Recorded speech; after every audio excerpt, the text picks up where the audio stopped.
Hello students, once again welcome to my channel. और जैसा मेरा रिक्वेस्ट रहा था, आपको फिर से मेरा रिक्वेस्ट है एक बार कि आप मेरा प्लेलिस्ट में ज़रूर जाएंगे। और साथ में देखिए, ये क्वेश्चन है एक्चुअली मेंस्ट्रुएशन का, और हमने अब बुक का भी नाम दे दीजिए actually RS Agarwal. Exercise 20B का क्वेश्चन नंबर 2 है मेंस्ट्रुएशन का। ये आप टिपिकल क्वेश्चन है, आपको आगे के लिए भी बहुत यूजफुल है। तो देखिए क्वेश्चन क्या है और किस तरह से हम इसको बनाएंगे। तो क्वेश्चन आपको है, देखिए, ए rectangular plot of land measures 95 meter by 72 meter. Inside the plot, a path of uniform width of 3.5 meter is to be constructed all around. The rest of the plot is to be laid with grass. Find the total expenses involved in constructing the path at rupees 80 per meter square and laying the grass at rupees 40 per meter square. Question ये कहता है कि एक rectangular plot है, उसका measuring, उसका जो length है 95 मीटर, ब्रेड्थ आपका 72 मीटर। तो मान लिया ये, जैसे आपको यहाँ जब भी देंगे आप एक नेमिंग करेंगे ताकि आपको लिखना ज़्यादा नहीं पड़े लैंग्वेज। तो ABCD आपका एक रेक्टेंगुलर प्लॉट है। इसका जो ये है, यहाँ से यहाँ तक का जो लेंथ है ये आपको 95 मीटर है, इस तरह से आप बनाएंगे। और इसका जो विड्थ है ये आपका 72 मीटर, यहाँ तक का यहाँ इसका विड्थ है। इसके किनारे किनारे जो है 3.5 मीटर, चारों तरफ इक्वल विड्थ का एक रास्ता बनाना है। तो ये मान लिया हम लोग इस तरह से ये रास्ता बना दिए। रास्ता बनाने के बाद क्या बचिया, हमारा ABCD हो गया। आप मान लिया PQRS,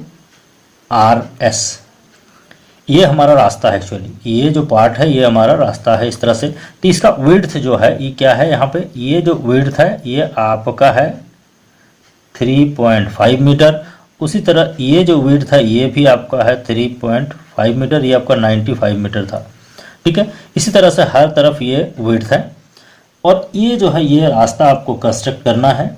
उसका कॉस्ट दिया है 80 पर मीटर स्क्वायर। साथ में आपको ये जो बचा हुआ एरिया, तो ये एरिया बच गया आपको PQRS, जो एरिया बचता है इसमें आपको ग्रास लगाना है, ग्रास प्लांटेशन कर देना है। उसका रेट है 40 रुपीज़ पर मीटर स्क्वायर। तो टोटल आपको कॉस्ट को निकालना है। तो किस तरह से आप निकालेंगे सो देखिए। तो इसमें सॉल्यूशन आप जाएंगे, जैसा आप हम लोग बनाते हैं वैसे ही सॉल्यूशन में। तो लेट आप लिखेंगे, let ABCD is the ground such that इसका जो लेंथ आप सीधे लिखेंगे L equal to 95 metre and B is equal to आपका 72 मीटर। आप सीधे इसका एरिया निकालेंगे बिना कुछ सोचे, क्योंकि यहाँ रेट एरिया पर मीटर स्क्वायर दिया है, आपको ये एरिया से रिलेटेड है। एरिया इक्वल टू आपको length into breadth, that is 95 into 72 metre square. और ये जब आप इसको मल्टीप्लाई करेंगे तो ये आपको आएगा 6840, ये मीटर स्क्वायर हो गया। अब आपको ये देखना है कि width of the path, width of the path is 3.5 metre. आप हमेशा याद रखेंगे जब 3.5 मीटर है तो यदि ये हमारा छोटा सा जो एरिया बच गया PQRS उसके लिए, तो देखिए ये क्या होगा, यहाँ से 3.5, इधर भी 3.5, उसी तरह इधर 3.5, इधर 3.5। तो कुल मिला जुला कर जैसे 3.5 एंड 3.5 कितना हो गया, आपको दोनों को ऐड करेंगे तो 7 हो जाएगा 3.5। तो इधर 3.5, इधर 3. माने 7, यानी टोटल ये जो लेंथ होगा ये पूरे लेंथ से कितना होगा, 7 कम हो जाएगा। उसी तरह ये जो यहाँ से इसका जो विड्थ है, इधर 3.5, इधर 3.5, तो यानी ये टोटल फिर 7 इधर भी घटेगा। तो कहने का मतलब क्या होगा, ये जो इसका जो विड्थ होगा ये भी 7 इससे कम होगा इसका। तो width of the path is इतना, देयरफॉर लिखिएगा आप यहाँ पे फॉर द ग्राउंड, आप PQRS लिखेंगे, PQRS। इसका जो L लेंथ आएगा ये आपका कितना आएगा, ये आपका 95 था, माइनस ये 7 हो जाएगा, दैट इज आपको ये आ जाएगा 88 मीटर।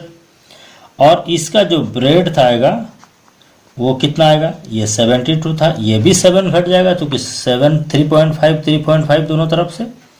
ये आपका कितना हो गया, ये आपका हो गया 72 था, इसमें यदि आप करेंगे तो ये आएगा 64 5 मीटर। इसी तरह यदि विड्थ आपका 2 रहता तो 2 इंटू 4 आपका माइनस हो जाता, इधर से भी वही सेम चीज हो जाता। इसका भी एरिया निकालेंगे, अब आप इसका भी एरिया निकालेंगे। एरिया इसका भी कितना होगा देन 88 इंटू 65 मीटर स्क्वायर, और इसको जब मल्टीप्लाई करेंगे तो ये आपका आएगा 5720 मीटर स्क्वायर। यहाँ तक आप समझ रहे हैं। अब देखिए इस जो बड़ा से एरिया है उसमें से यदि छोटा सा एरिया को आप माइनस कर देंगे तो क्या बचेगा, ये पाथ का एरिया निकल जाएगा। देयरफॉर आप लिखेंगे area of the path, therefore लिखेंगे आप क्या लिखेंगे, area of the path is equal to minus कर देंगे, दैट इज आपका हो जाएगा 6840 माइनस 5720। इसको यदि माइनस करेंगे तो 1120 मीटर स्क्वायर। ये आपका एरिया आ जाएगा किसका, एरिया ऑफ द पाथ का। अब कॉस्ट इसका क्या लिखेंगे, construction, therefore cost of construction the path हो जाएगा ना, cost of constructing the path कितना हो जाएगा, आपको 80 का रेट है, that is 80 into the area of the path. इसको यदि मल्टीप्लाई करेंगे, ये चूंकि कॉस्ट है तो रुपीज में आएगा, ये आपका आ जाएगा रुपीज 89,600। ये आपका कंस्ट्रक्टिंग द पाथ। अब बात करेंगे हम क्या, लेइंग द ग्रास। तो ग्रास आपको कितना में ले करना है, कितना में ग्रास लगाना है वो आप देख लिए। तो ग्रास आपको कितना में लगाना है, इस एरिया पर लगाना है, मानिए ये पूरा जो छोटा सा एरिया इस पर, और छोटा एरिया कितना है, एक्चुअली छोटे का एरिया कितना है वो, दैट इज PQRS का एरिया कितना है 5720। तो देखिए ये छोटा सा एरिया, तो देयरफॉर आप यहाँ पे लिखेंगे cost of laying grass, laying grass. तो ग्रास आपको कितना करना है, इस पर करना है, दैट इज आपको ₹40 का वो रेट है, और एरिया कितना में आपको घास लगाना है, ये 5720 पर, ये जो है 5720 स्क्वायर मीटर पर आपको लगाना है, दैट इज ये रुपीज आप जब करेंगे तो आएगा 22880। देयरफॉर आप लिख देंगे total cost is equal to, दोनों को ऐड कर देंगे, दैट इज 22880 एन प्लस 89,600। इसको जब आप ऐड करेंगे तब ये आपका फाइनल आंसर निकल। तो जब आप इसको देखेंगे तो ये क्या हो जाएगा, ये रुपीज आपका हो जाएगा 318400 answer.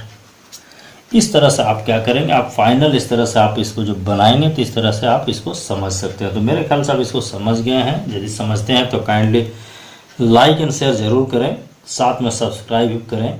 Thank you so much.